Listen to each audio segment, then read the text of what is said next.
In this video, we'll talk about the keto diet and cancer. Cancer has turned into a serious disease in our modern society. While cancer was not a large factor before the 20th century, it did exist, of course. Our modern diet and sedentary lifestyle have made cancer the second primary cause of death, with 1,600 Americans dying from this disease every day. It appears that our bodies do not react well to being exposed to daily toxins.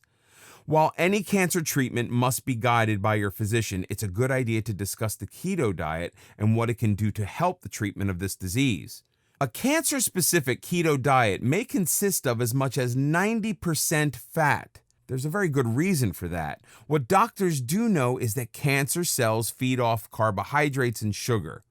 That's what helps them grow and multiply in number. As we've seen, the keto diet dramatically reduces our carbohydrate and sugar consumption as our metabolism is altered. What the keto diet does, in essence, is remove the food on which the cancer cells feed and starves them. The result is that the cancer cells may die, multiply at a slower rate, or decrease. Another reason why a keto diet is able to slow down the growth of cancer cells is that by reducing calories, cancer cells have less energy to develop and grow in the first place. Insulin also helps cells grow. Since the keto diet lowers insulin levels, it slows down the growth of tumorous cells. When on the keto diet, the body produces ketones. While the body is fueled by ketones, cancerous cells are not. Therefore, a state of ketosis may help reduce the size and growth of cancer cells. One study monitored the growth of tumors in patients suffering from cancer of the digestive tract. Of those patients who received a high carbohydrate diet, tumors showed a 32.2% in growth. Patients on a keto diet showed a 24.3% growth in their tumor. The difference is quite significant. Another study involved 5 patients who combined chemotherapy with a keto diet. 3 of these patients went into remission. 2 patients showed a progression of the disease when they went off the keto diet. More studies are needed, but these numbers are encouraging. The keto diet may help prevent cancer from occurring in diabetic patients in the first place.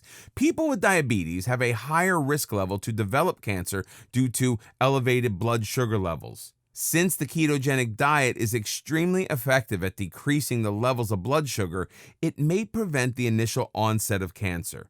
From what research has discovered so far, the ketogenic diet may stop the growth of cancer cells, help replace cancerous cells with healthy cells, change the body's metabolism, and enable the body to starve cancer cells by depriving them of needed nutrition. By lowering the body's insulin level, the ketogenic body may prevent the onset of cancer cells. On a ketogenic diet, specifically for cancer, your fat should be at 75 to 90%, protein 15 to 20%, and less than 5% carbohydrates.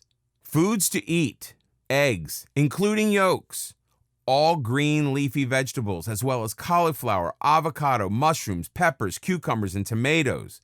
When choosing dairy, opt for a full-fat version of cheeses, butter, sour cream, yogurt, and milk.